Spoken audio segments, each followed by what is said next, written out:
right, guys, welcome to Onelife Podcast. Today, my guest is Beejel. Thank you for being here. Thank you for having me. Pleasure. Yeah, thank you so much. Good to see you. And we are talking AI, artificial intelligence. We are, and I brought my friend with me.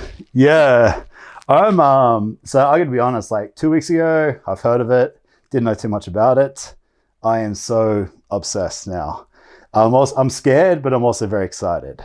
There's not a day I wake up with both those feelings. We've been using AI probably a year and a half when we first started using Jasper. Yep. In fact, right around the time that Jarvis.ai became Jasper.ai. Okay. Right. So that's a precursor to ChatGPT. We could write a lot of articles and web copy and stuff. That's where it kind of started, wasn't it? It wasn't like this big aha moment. Like, there's some pretty cool tools came out around the same time. I mean, obviously, I think everything's changed since kind of November. Yeah. When OpenAI, released, the 3.5, right? Yeah. ChatGPT 3.5.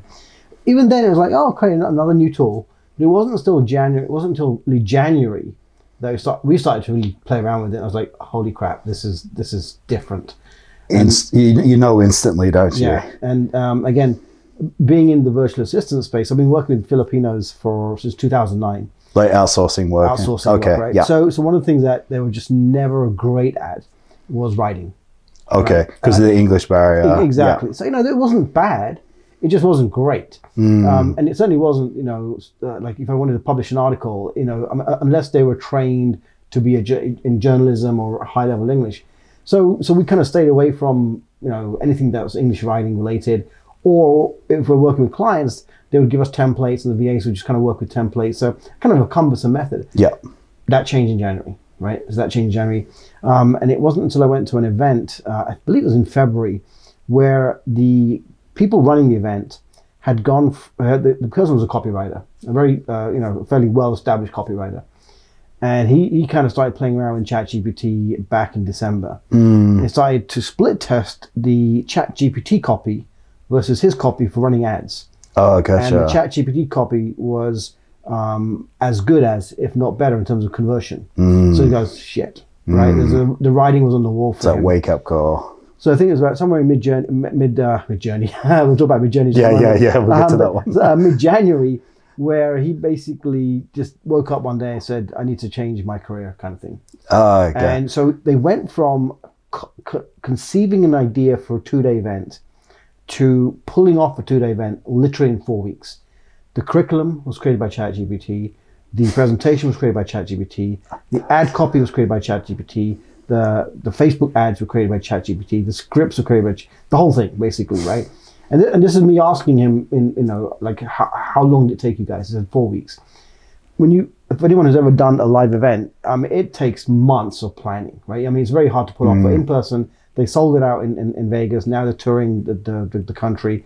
So just literally, it's changed productivity, right? By like 100-fold, right? Yeah. So things that we would procrastinate over for weeks, sometimes months, sometimes years. Procrastinate. We can get done literally in hours, right? You're speaking my language right now. Yeah. It's just I want to go back. ChatGPT. What is it exactly? Because you and I, we know, but I feel like a lot of people don't even know what it is. Yeah. So the company that developed ChatGPT is OpenAI. OpenAI. Yeah. And I don't know a lot about their history, but they've been around for several years, okay? And ChatGPT's been around for quite a while, right? It just hasn't been accessible to the public, It just hasn't been right? accessible. Yeah. A lot of the people who are really deep into AI, they've been using various forms of ChatGPT throughout, right? Okay. And sometimes we may have even used software that had ChatGPT running in the background, may not have even known about it. Okay. Right? Again, I'm not claiming to be an expert in that side of things, right? But essentially, they trained ChatGPT to basically access a lot of data, right? A lot of public data. So think of ChatGPT as an interface to this data, right?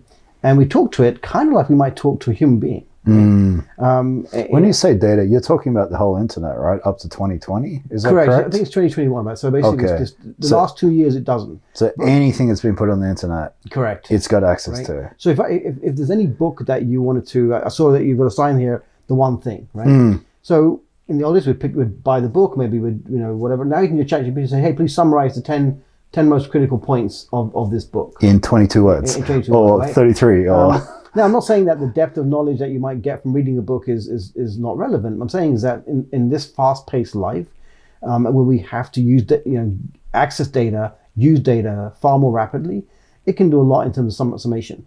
I had it summarize a 4-hour podcast video, right? And it threw in the URL and it summarized the video, right? Because who's going to sit there and this 4-hour video I'm talking about, we'll come back to that, right? Because that video was based on the dangers of AI. So about a week ago, maybe it's been 2 weeks now, losing track of time, I don't know if it was an article or a request came from some of the top people in AI to pause development on AI. That's Elon. Now, is Elon, but there's a couple of other people who are not so famous who are but still high up there, right? Yeah, they've been in AI for over a decade and stuff, right? And it wasn't that they expected anyone to actually stop, right?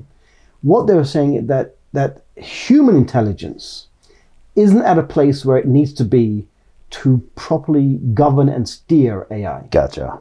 Right? That makes a lot of sense. Because what is it? AI is an enabler, right? It's a productivity tool. Well, productivity can come in many different shapes and forms, right? So we'll come back to the content part in just a moment, right? So we have these two dual conversations happening right now. We've got, as business owners, how do we use AI to enhance our business, to get things done, etc. Productivity, quicker. You've got this other field which people are not really, the general public is not really talking about, and I think it's avoidance. Right? They don't really want to sit there and contemplate what could go wrong. We don't want to be pessimists, but I think we have to be realists. Yep. And we have to look at these two conversations and really be accountable for what we do with this new technology, right? And I said, I brought this with me, but I want to show you a couple of different things. People ask me, hey, Beejel, where is this going? And as a father, I like to bring things in because people won't remember content, but they're going to remember things like this, right? So over here we have data from Star Trek, right? So Star Trek is kind of this utopia of what happens when humanity comes together. What's possible, right? How can man go boldly into outer space when it uses technology in a responsible way? Well, Star Trek is that kind of utopia on Earth, right? Yeah. It's developed technology. The technology is helping humans. So that's one possible outcome, right? Data. The other one is this one, right? Which is the cyborg from Terminator. Yeah. Right?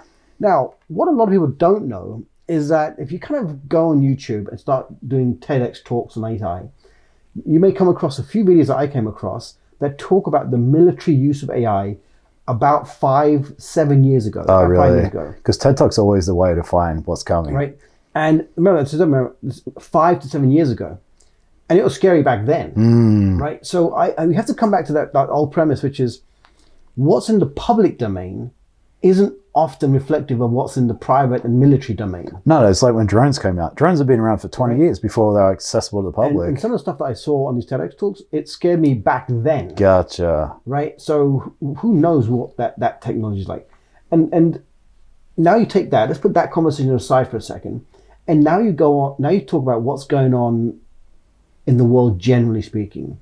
You've got this looming, I don't want to call it war, this looming crisis between the US and Russia. You've got this between US and China. Yeah, and who knows what that comes, right? Yeah. So we're adding AI into the mix, right? So we've got these global conflicts. We've got the emergence of AI, which is allowing these superpowers to do things that could never be done before. So are we as a human race steering, where are we steering this? It's all well and good that we're using AI for our businesses, for creating content, for creating music, right? That's the positive side of this. We don't see as entrepreneurs what's going on, and I believe that we as entrepreneurs have to do our part too for the betterment of humanity, right? Which is, if we feel that the stewardship of AI is important, we have to be vocal, right? We can't just simply hope that everything's going to work itself out, right? So there's these two fascinating conversations that are happening in my head every single day. Yeah. More so because I'm a father of two girls, 18 and 22. As much as I'm excited about the use of AI, as much as AI has helped my business, there's not a day I wake up and kind of like, holy shit, what's in store for our kids? Or our grandkids, right? Yeah. We know what people say, experts say, again, that 7 out of 10 jobs could be at risk of being replaced by AI. Yeah, I saw a thing like 80% of people are going to be using AI, and some ridiculous amount of jobs are going to be completely phased out. If my information is correct, Walmart just announced, and I don't know if it's just the till staff or staff in general, they're looking to reduce their human workforce by 65%. Oh wow! By 2026. Wow! Right. So that's reflective of where the industry is going because of AI. Now people say, oh, but humans have always adapted and found other jobs, but the population has never been at where it is right now. Right? And you start adding these type of factors into the mix. We don't know. The answer is we don't know. We can't predict. People don't really want to predict. People are kind of like, oh, it'll sort itself out. Maybe it will, right? None of us are here. So there's a lot going on in the space. You can't just stick your head in the sand. Yeah. Do you know what comes to mind is like when planes came out, when planes were first invented, what was the biggest, where did the biggest interest come from? Right. Military. Exactly. Military. Yeah. It's always been that way. So AI, the biggest interest is going to be military. Exactly. Because it makes sense. We'll just put them up here. It's people see what could happen if we get this discussion. Yeah, and it's like you can't be naive and just scared of it, because you got to learn to embrace it, because it's coming regardless. It's coming. We can't. It's already here. We can't bury our head and say, "Oh, I don't want to learn this technology," because it's going to be everything. It's going to be everywhere, right? In some shape or form. I mean, ChatGPT is just the most accessible and easiest to start using by anybody, right? It's free. We talked about Midjourney, an image generating tool, right? There's more and more tools coming out literally. When I first started to kind of really pay attention, I downloaded a list of like 600 AI tools back then. This is back in February now. Okay. Right? Now I think that list is like 1,500. Oh, is it really? Okay. Many of the softwares that were around before have added AI aspects to it, so they're now AI tools, right? Sometimes they're just doing an API into the tools. So there's this tsunami of AI tools once you start to kind of get involved in the conversation. Yeah. Which also means that people are feeling overwhelmed. They're feeling like I'm totally overwhelmed. And so as entrepreneurs, we got to keep our minds on that we're here to generate revenue in our business. So which tools will allow us to increase our profits, right, while doing good for the world? Yeah. Right? Yeah, it's overwhelming. Yeah. The more I learn, the more I dig, the more I start, I'm like, there's so many things right now. And there's a saying, AI is the worst it's going to be today. Yeah. Which is terrifying, but also exciting. Well, if I just look at the changes in the last couple of months, right? The people say it's doubling in ability every couple of months. Right? There's the head of engineering for Google, Ray Kurzweil, right? He had made a prediction that we'd reach singularity, and I can't remember if it was 2035 or something, but that prediction has been restated now, that it's probably within the next 10 years. What does that mean exactly? So it's the point where artificial intelligence is as able as human intelligence. Okay. Right now, people might say that's already happened, but it's not. That's just basically accessing information. Its ability to think like a human. Gotcha. Okay? That's what it means. Decision making. Okay. Right? I think it's going to be in the next 7 to 10 years. I think it may be even sooner with the way. Is that when the consciousness comes into play too? Consciousness is a different. So there's cognitive thinking, right? So the reason Microsoft invested, I think it was $10 billion in OpenAI, right, was they discovered sparks of cognitive intelligence, which means that they think ChatGPT or the source code was starting to think about the answers, not just serve you up the answers. Right? So this is kind of the first sign that this AI now is starting to think about how it now. So if you'll see a lot of stuff on the internet where people say it's AI is kind of being a dick to me, right? It's like kind of like giving me answers that I'm not asking for, right? It's making things up. So rather than saying I don't have the answer, it's literally filling in the blanks, right? So this is human behavior. This is not like zeros and ones. This is now oh, I don't actually know the answers. Let me just kind of BS you. Right? Yeah, That's a human art. And BSing people is a human skill. And it sounds factual, Yeah, especially exactly. coming from a computer. Right. You know, then you combine things like deep fakes and the ability, you know, like today I can take your likeness, your voice, reproduce you pretty damn close to what you are. And people are going to be hard pressed to know that's whether it's going to be like, is that really you? And then get on chat and create so many documents, blogs, articles, which sound professional and just blast the internet, and no one's to know what's true or it isn't. Exactly. So it's crazy. So, you know, we're in this wild west of AI. So, yeah. That's fascinating. Like I was saying before we started, is my grammar's not the best, my spelling's not the best, I'm not the best at writing. Now I have a tool which makes me amazing. Yeah. I've had it for 2 weeks. I have used it for everything I've posted on social media since. I started writing something the other day by myself. I was like, why am I doing this? I'm struggling. Put in AI, 2 seconds later, it's perfect. Yeah. And it's like, make this 22 words, 21. I'm trying to confuse it. I'm trying to do something it can't do. Yeah. And it does make a rap, make a song, make a book, I've done songs in the local Filipino language, you know, because my team Change is in the languages. Philippines. So we're just doing some training. I was doing some training with them, and I was like, hey, I wonder if we can actually create a song based on a very popular Filipino song. And I said, hey, can you write a song about how awesome virtual assistants are in the style of, I can't remember the name of the band, right? And it did. And I had to fill up my team. We were doing like a group Zoom training. And I said, hey, can you guys sing this? Is it? Because I didn't know what it Yeah. is. And they had to go at it. They're not the best singers, by the way. They're great VAs, but not the best singers. But they said, yeah, it's pretty damn good, right? It's nuts, right? Amazing. So this is a different language, you know. So it's damn well. Even something that I had a list of 100 names, and I was like, oh, I'd like to put this in alphabetical order. And I was like, I suck at this.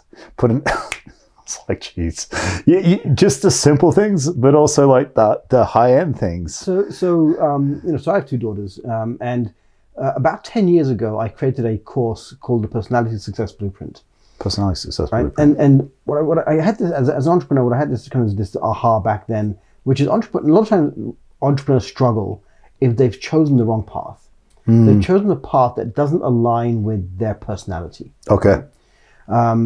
And so I created this whole program where it basically took your personality, your values, your passions and purpose, etc., and basically created a model that would say that in theory you could use as a compass for making decisions about your career. What I could never do with it is suggest what careers based on that you should do. Right? I'm sure it is out there. I mean, I could have figured it out, but I didn't you know, have the wherewithal to kind of go. So I kind of put that project to a side. I was kind of spent my time building my virtual assistant business. And then, so my younger daughter graduates high school, and she's, you know, waiting to just kind of finish school to get into AI. So she came with me to one of the events I went to, really has deep interest in the AI subject. But in talking to her, I can realize that kids today, while they've heard of ChatGPT, they've used it to kind of write essays and stuff, they really are not talking about the impact of AI on their future. We took that subject and said, well, hang on a second. So what careers does AI tell us? You know, careers or businesses does AI think that we should invest our time on? So it kind of, you know, you can go ChatGPT and say, hey, what businesses should I start that would be kind of AI proof kind of thing, or use AI, right? And it gives you a list and says, hey, you know, for the next 10 years, you know, blah blah. And so then I started thinking, hang on a second, what if I tell it my personality and then ask it to select businesses or careers that match who I am?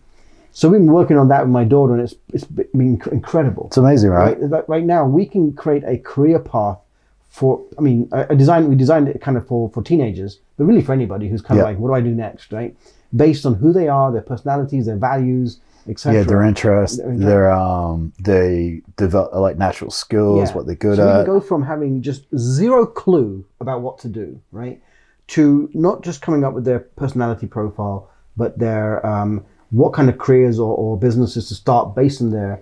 Then from there we can say come up with a kind of a business plan. We can create a board of advisors. I can say, great, for this kind of business, who would be on my board of advisors? It will suggest that you should have, you know, Tony Robbins. You should have, you know, Steve Jobs, right? We can bring back geniuses who are no longer with us. So then, wow, right? As because our they're board of accessing advisors. Wow. And then we can say, great, this is my business dilemma. How would you deal with this dilemma? And you can get a board of advisor through ChatGPT giving you advice. Then I can Who's take not that real or alive and say, anymore. Hey, Bill Gates, Steve Jobs recommended I do this for my business. What do you think? And Bill Gates will give me an opinion. Now, I'm not really Bill Gates. Yeah, right? but I mean, Right? everything's and then ever we can closer. take, let's say we had 5 or 6 board of advisors that we've created. We can take their collective intelligence, put it into another channel and say, hey, how do we summarize this advice for my business? Give me some options. Wow. Right? Do we take that? Then we create a marketing plan. We create a mission plan. We create the vision. We can go all the way down to tactical. So literally, in a matter of a few hours, we can go from having no clue to what do I post on social media today about my business that doesn't even exist. And you create Right. the content from Absolutely. AI, the posts from Right. AI, the hashtags Literally from in a few AI. hours, right? That's exciting, It but it's is. also crazy. It is, right? So, business coaches and consultants, they charge, tens of thousands of dollars. Yeah. And with the right frameworks and with the right questioning, you can go from literally no clue to what to post that might best promote your business. I've been thinking about lawyers. Lawyers, half their job is creating contracts. Mm-hmm. You don't need it. And it's only going to get better. You can create your own contracts. The very first time I had this, the first oh my god moment with AI.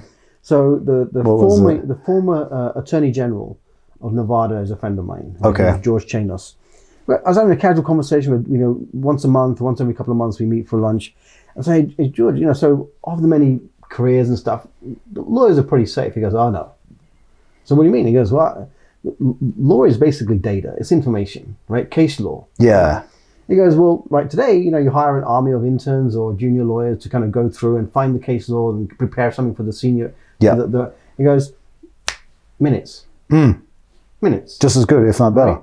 Then, so literally, there is very few industries not at risk. Now there are some, right? So you say, well, okay, I'm a physical therapist. Not going to affect me. Yeah, but if your clientele are out of work because ChatGPT has replaced their jobs, then you might not have, Interesting. So now you've got scarcity happening too, right?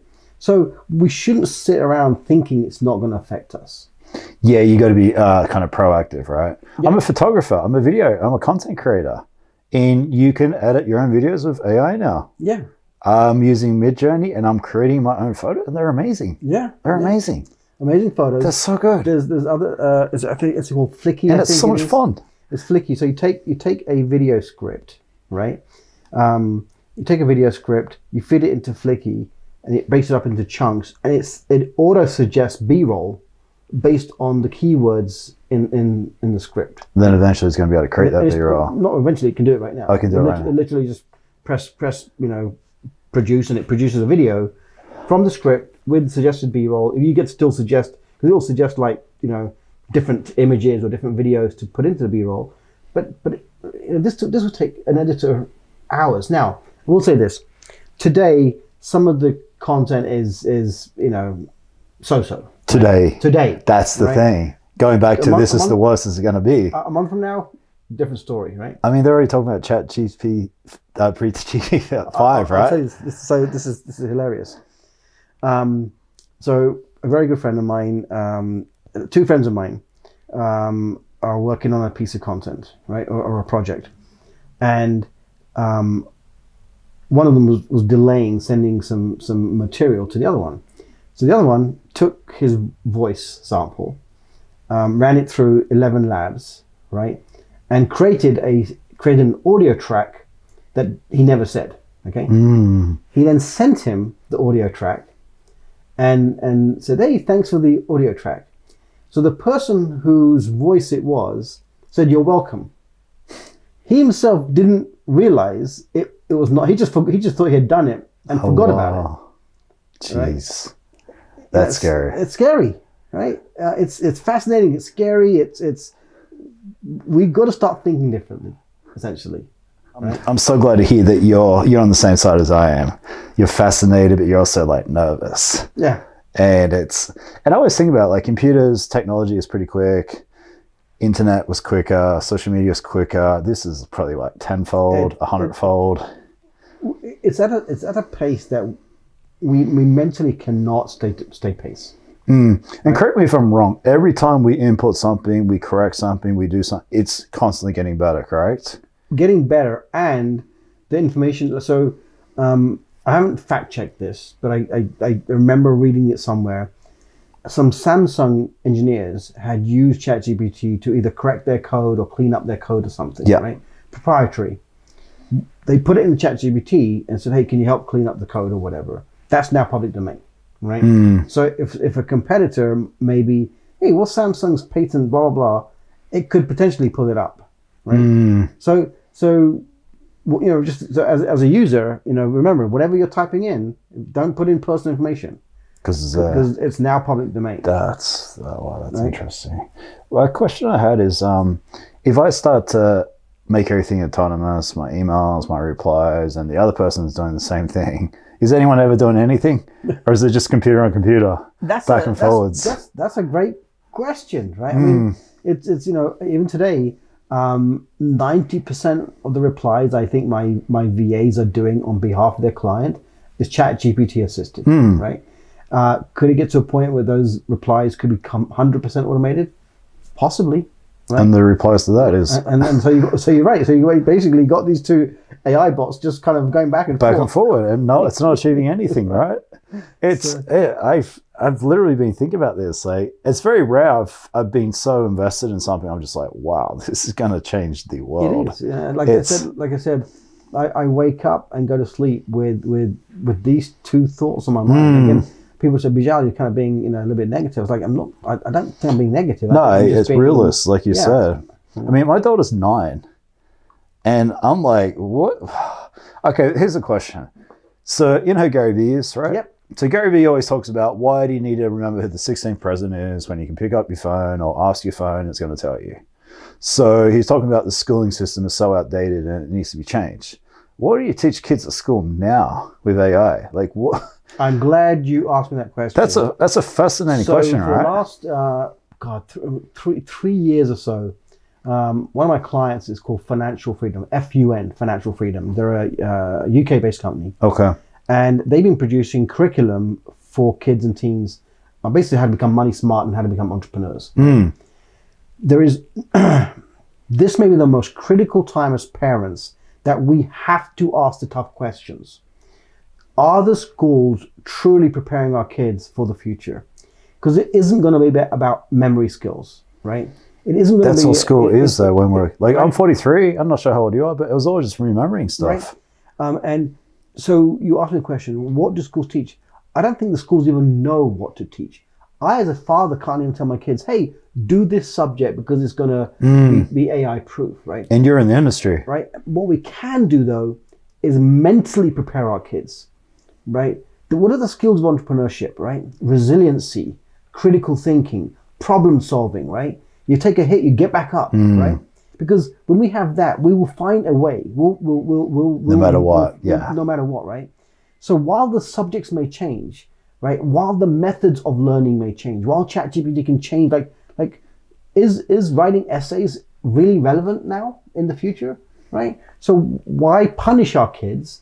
By I'm not saying that they shouldn't, right? They shouldn't have this ability. What I'm saying is that if that's all they're going to be doing is just the old-fashioned way of learning, are we really preparing them for what's coming down the road, right? Absolutely They'll graduate without the essential skill sets to get a job.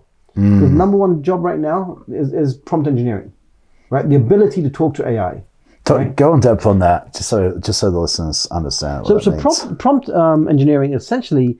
It's how we communicate with AI. It's the interface. It's the language that we use to communicate with AI. Which is a skill in itself, right? Which is skill in itself. And that's something I'm getting better at with practice. Yeah. And literally, I mean, it is practice. That's what it is. It's basically, and here's a great thing. There's a lot of free resources out there on the internet, right? Yeah. YouTube has plenty. Yeah, I've been on YouTube writing notes. A friend of mine released a course recently. It's probably one of the best courses because it teaches you. It breaks down the prompts into the different aspects of the prompts too, right? Okay. So there's lots of great low-cost resources out there. Is that going to stay relevant, what he's teaching there? Yeah, because it's not the prompt itself. Okay. It's It's how the prompts are put together. Okay, right? got it. Now, there's a lot of stuff out there which is outdated prompt stuff, which first came out, right? Okay. But all of it's somewhat relevant, right? But our ability to prompt is changing with the technology, right? Like, as we start to learn, we start to say, hey, can you write an article for this? Then we add in some variables. Well, can you write an article in the style of Gary Vee, right? Can you add some humor to so, once you start playing with it, these things you start Googling and YouTubing stuff, you'll find, I can do it this way, I can do it that way, right? And I'm just touching upon the very basics here, right? But I'm saying is that we just get started, right? If you never play with it, get started. If you are playing with it, it's prudent on us to spend a little bit of time each day to upskilling our ability to communicate with AI. That's where I'm at. I'm not sticking my head in the sand. I'm leaning into this. Yeah. And that's that entrepreneurial mindset. Yeah. And I love what you said, because I wasn't good at school. I wasn't naturally like book smart, blah, blah, blah. But I'm relentless. I don't give up. Everything you said is me. That's why I work for myself. And that will get you through anything. No matter what I get hit with, I'll figure it out. And that's that entrepreneurial 101. Yeah. So I love that you went to that, and everybody should have that. Yeah. And and this is a time parents and parents, teens, kids need to start to think like a family unit, right? Because as parents, we want the best for our kids, generally speaking. Hopefully we do, right? Which means that our agenda for our kids is not as important as we make it out sometimes, right? Which means that, because a lot of times, when our kids are young, it's like we want the best for our kids. Later on in life, it's like we want the best for our kids as long as it's kind of on our terms, right? No one can really know what's coming down the road. We don't know what the best career choices are. You're going to have your stable, your medicine, and those kind of things, right? But every other industry is going to change dramatically. Communication is very important right now for families, right? Sitting down and talking about these subject matters, right? Talking about the rise of AI, the impact AI is going to have on careers. How do we shore up our defense as a family? How do we kind of work as a family unit to make sure that we can navigate these challenges? That's right? interesting. And that's just one topic, right? There's as I mentioned, there's kind of I don't want to use the word a global crisis, but there's other things happening in the world which I don't think Americans are as aware of, which is the moving away from the US as a global currency, and the impact, right? Yeah, with China and Russia, right? It's called BRICS, which is basically the US economy is a debt-based economy, while BRICS is a commodity-based economy, based on gold and resources and stuff, right? The way America used to be, right? Brazil, Russia, India, China, I don't remember the others, but more and more countries are applying to be part of that network, right? That's going to have a knock-on effect here, right? The other thing is that we've here in the US at least, we've been comfortable. We've had some privileges, right? But now kids in third world countries have the ability to produce content the same way we can produce content. Using technology, they can produce content, and that's not to offend anybody, but work ethic in some of these third world countries is far greater than the work ethic. India being a huge one. So technology, knowledge, resources, there's a leveling effect. If not, I won't say leveling, I think it's going to be kind of this effect. Yeah. It makes it more of an even playing ground, right? Yeah. It's not, you're not so lucky in where you're born. Yeah. It's pretty equal. So I know, like in India, right? If you become an engineer, it's so cutthroat. There's only so many jobs. There's 1 billion people. So everybody is so top of the top. Top notch. Which is just equal to the top person in America is equal to the average person in India. Yeah. It's a different grind. Yeah, and then something else is, so I have a lot of friends in India who are developers and stuff, and they're not as the Asia is a thriving economy. They're not just looking at, we need business from the US anymore. They're getting a lot of business in Asia, right? So they're not so reliant on US businesses, Gotcha. right? So so again, this going back to what you said, right? What do we as families, do? Is it's not about the subject matter. It's not about it's about the life skills, right? Resiliency, critical thinking, right? That the hustle, right? And this is not a time to sit back and think. I don't believe, and I could be wrong, right? I'm happy to be proven 100% wrong about this, right? I'll just say it. I think the kids have it too easy here. I agree. I think they're soft. I don't think they have the wherewithal for dealing with challenges. I think people in general are soft here. Yeah. We're comfortable. So We're always comfortable. When's the last time you were uncomfortable in America? Like ever? Yeah. So and our perception and priorities are messed up. We're more worried about getting stuck at a red light or our frappuccino being made wrong or something stupid when two-thirds of the world don't have access to clean water. This is what I'm saying. This goes back to resiliency, right? Our ability to how do we deal with challenges, right? I hate touching on this subject because it's not the thing here, right? But I'm touching upon it for a purpose, right? Mental health's been on the news about mental health been on the rise, right? So when mental health comes from challenges that we go through, right? COVID was a great example of a challenge, and the increase in mental health stuff that came out, right? Well, we're facing job losses, we're facing career uncertainty, we're facing collapses of business. That's going to have a knock-on effect on mental health. Absolutely. Right? And we, as much as we'd like to say mental health days and check out and not face it, we can't afford to, right? We got to stay in the game, right? So I mean, I don't say when we grow up, right? I don't make it sound like I don't want to negate anything that anyone's going through, right?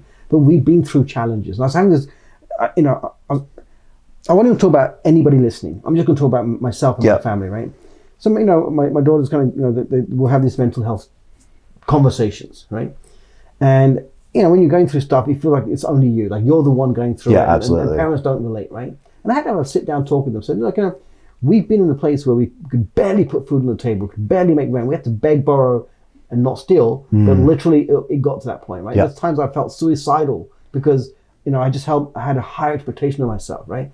So I said, whatever you think you're going through, we've been through it. But the difference is this: when we've got children, we don't have the luxury of checking out. Right? We got to somehow we got to put food on the table and keep a roof over our head, right? And that's the difference. We don't get the luxury of just checking out and now I'm not saying there's any right or wrong. What I'm saying is that we got to build resiliency back up into the family unit, right?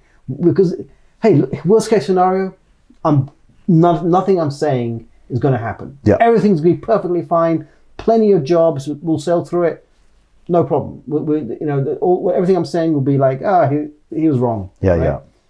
But if I'm even remotely right, right, then investing in those life skills are going to be a necessity, not a luxury. That's crazy. I want to know, do you think we're going to get more free time, or you think we're going to be more stressed than ever? There's not a single entrepreneur I know right now that is claiming they've got more free time. Okay. Right now. They're more productive? They're more doing stuff. Okay. Right? More productive is a word. Yeah. But more like they're just like doing whatever they can to stay pace. Okay. Okay. I mean, I've known some pretty big hitters who probably don't need to work anymore in their life.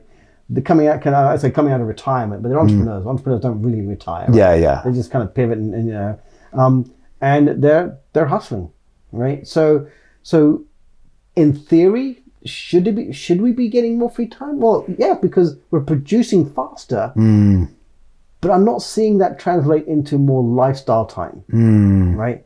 So I'm not proud of that, by the way. I'm not saying that's something to be proud of. I'm just saying that we have to be mindful because it's such a deep ocean of stuff to learn that 24/7 isn't enough time to stay abreast of what's happening. No. This is the entrepreneur trap, by the way. This is the trap, right? Just because there's tools that make us more productive doesn't translate into actually having more time. We just think we can do more. I mean, I've got a team of 100 VAs. Again, they're matched out to entrepreneurs. I have a team of about 5-6 VAs. But it doesn't mean that we just sit around and just kind of doing nothing, right? So, what do you think with AI and like the health in America? I mean, everyone's unhealthy, everyone's dying young, everyone's heart disease, cancer, diabetes. Is AI going to contribute to that? Is AI going to make that worse? That's a fascinating question. No one's actually kind of brought that up. The AI doesn't change our behavior, right? It doesn't change our choices, right? it can accelerate certain things, right?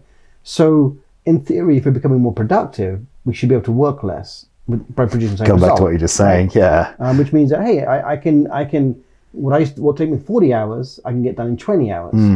But is working 20 hours going to keep you ahead of the competition, right? Okay. So we end up working 40 hours, and if anything, we probably end up working 60 hours, right? Okay. Just to stay abreast, right? So I don't think we're winning our time back just yet. I think if from those who I've talked to, we're actually working more than we have been in the last, several years, decade or so, just to stay on top of things. Okay. Right? So I think we're going to see. Again, this is totally hypothetical. It's going to be very different from anyone listening right now. I think in the short term, we may see even a detriment to the health because, and I'm speaking purely personally right now. Yeah. That, when I should have been working out, I've been doing something, working more. It's almost going back to some survivalistic, thinking. Yeah. Again, I'm not saying that's right. I'm not saying that. I'm not bragging about anything. I'm saying that I'm just sharing authentically how I'm kind of my days looking right now. Yeah. Right? No, it's interesting. I could see it potentially saving lives though, right? The technology, the access to documents, to medical, being able to predict things quicker, being able to identify diseases that one doctor may not, because now you have access to the whole freaking internet.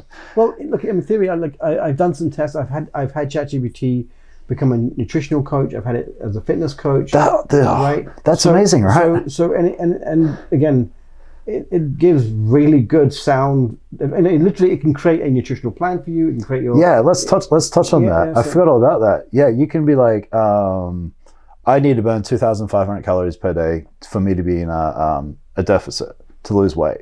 You can create a diet plan. You can create meal plans. It can give you a table, right? Pre-formatted table. Monday to Sunday, what you should eat for blah blah blah. So and then you make it vegetarian, right? Make it vegan, exactly. Make it a protein, fat, carbohydrate blend, whatever you want it to be, and it does it instantly. Yeah, right. Add fasting in it, make it keto. I mean, this is the stuff I live and breathe. Yeah, and it wipes out trainers, it wipes out nutritionists, it wipes out. So yeah, I mean, it's some of the stuff I've got back from is like, oh, wow, I use it for therapy. Right? Oh, really? It's like, hey, acting like a therapist. That's interesting. I'm a 53-year-old male living in Las Vegas. So you can give it very specifics about the case, right? I'm going through this kind of challenge. What do you recommend? What's the feedback been like? I mean, again, not having a actual therapist to compare to, but reading the output, it was pretty sound advice. Like I couldn't argue or challenge it. Okay, that's good advice. That's interesting. So again, talking to a computer. And you said right. You said it's going to be the worst it is today. That's right.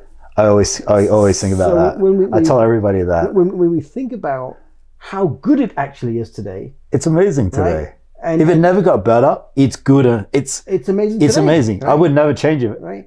So yeah, that's that side of the conversation, right? So there's so many times when someone's suffering from something, and I've got this, and the doctor says this, and the nurse says this, and they just can't find what it is. Eventually, someone's going to be able to tell you instantly. Yeah. I'm guessing, right? Well, think of it this way: when you speak to a professional, you're getting one person's somewhat biased opinion. When we ask the same question to ChatGPT in the right way, we're getting a collective knowledge of everybody, right? Millions of people, just as educated. Kind of going back to that the hive mentality, right? We're getting the collective intelligence, giving us information, right? It may be kind of off right now. It may not be perfect right now, but it's, as you said, as you've seen, it's pretty damn close, right? It's pretty good.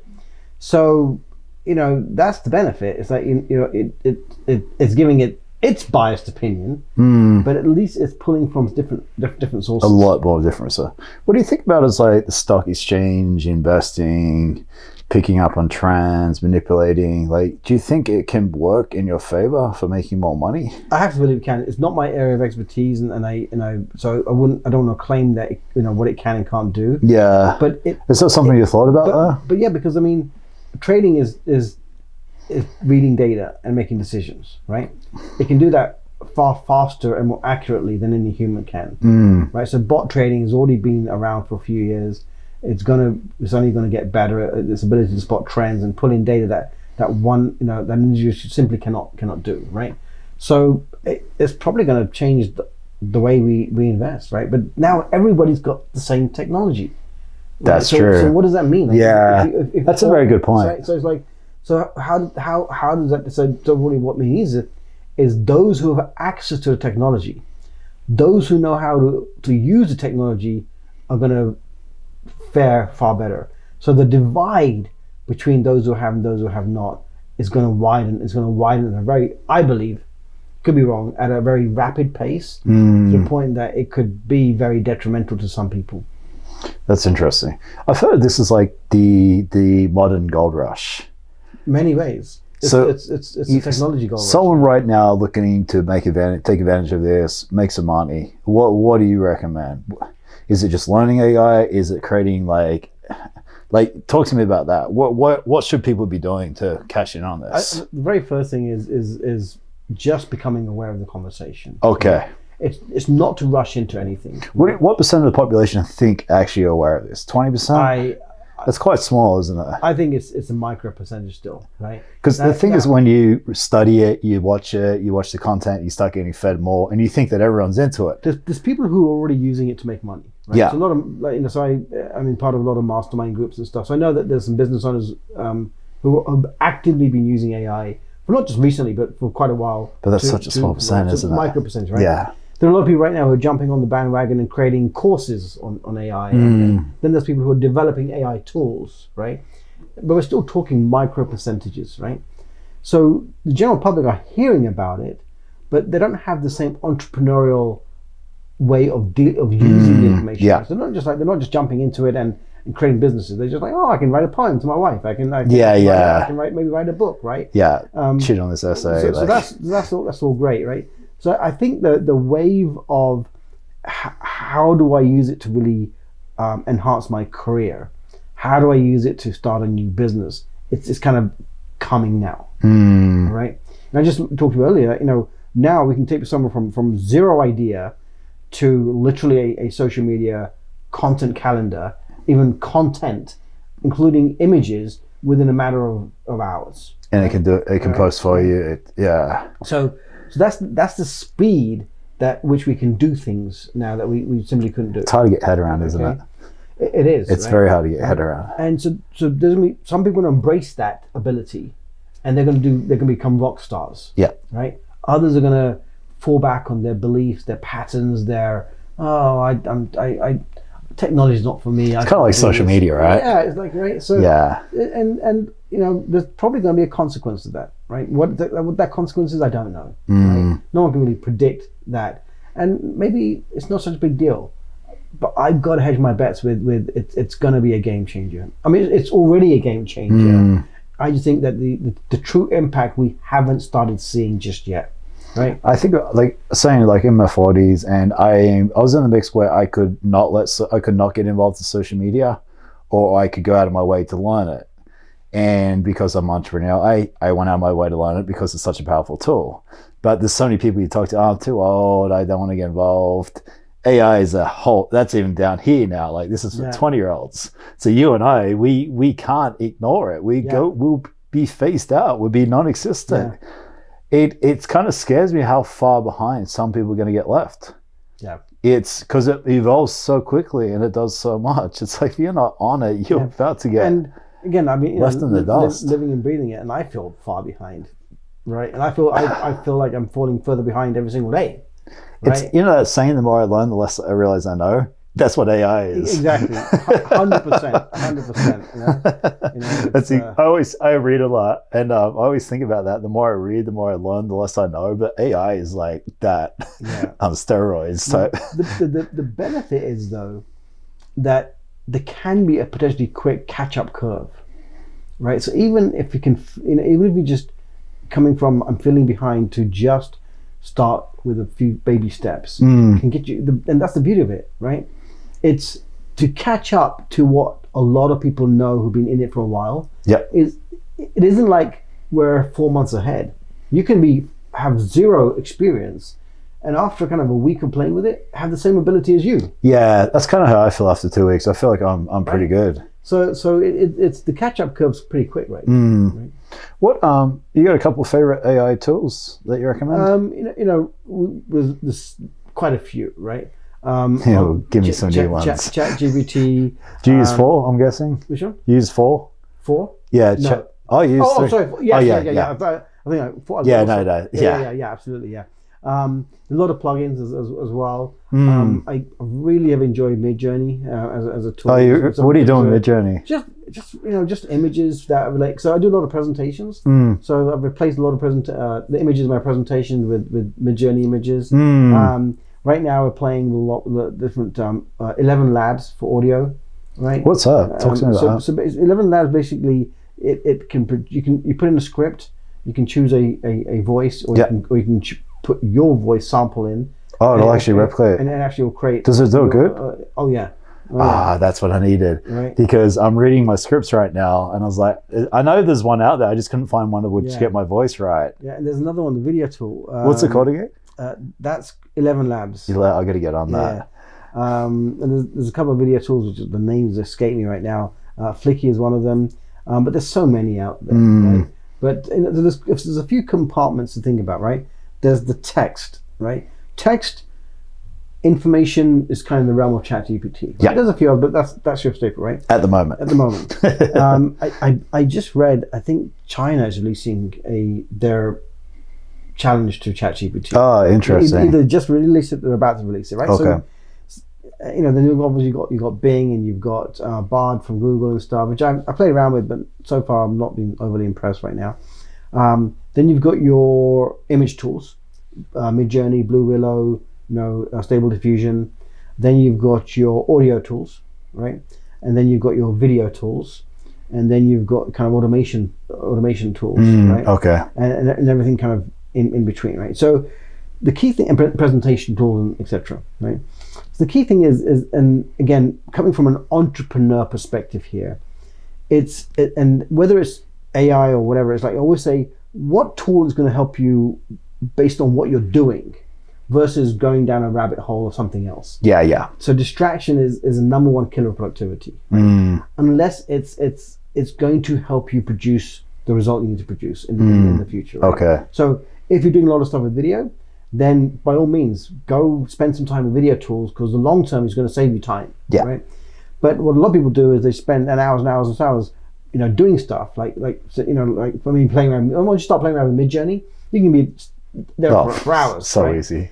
It's my favorite thing to do at night. But if it's not relevant, if it's not actually going to change the bottom line for you, then why would you be spending that time on it, right? Yeah, you must be going. We've got to be very careful that we don't confuse, fun with profit. Gotcha. Right? We, as business owners, our responsibility is to our ability to make profit in our business.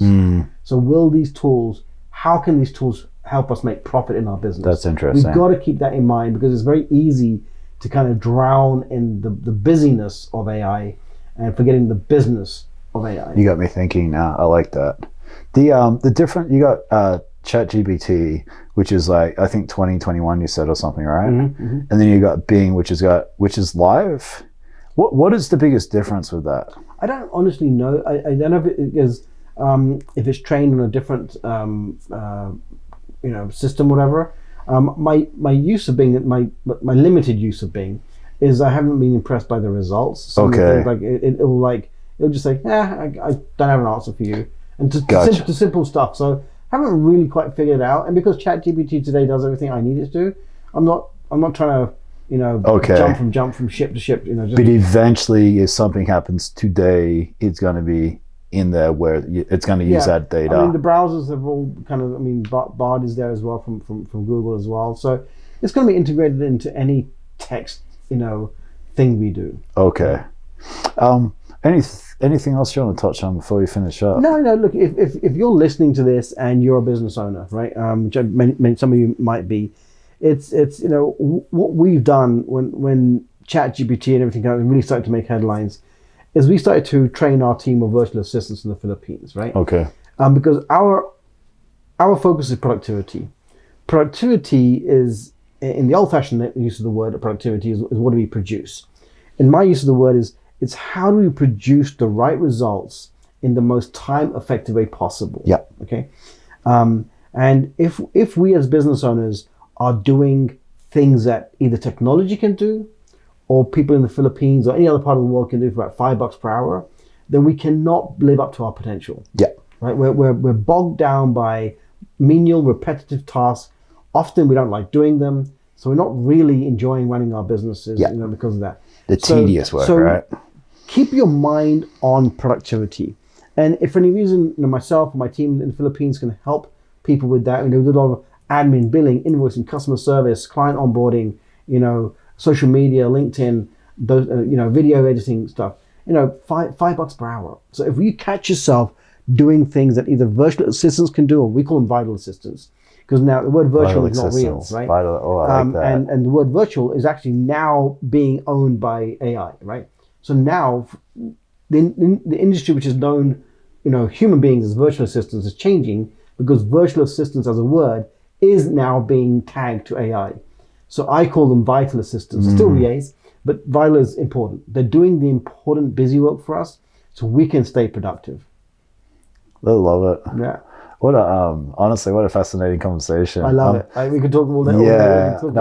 Honestly, like I only reached out to you the other day. It's thankful for being here. Oh, thank you. Like I said, I'm only just learned about this, but that was absolutely fascinating. I'm glad. So, Thanks so much. Thank you for so having me. much. Yeah.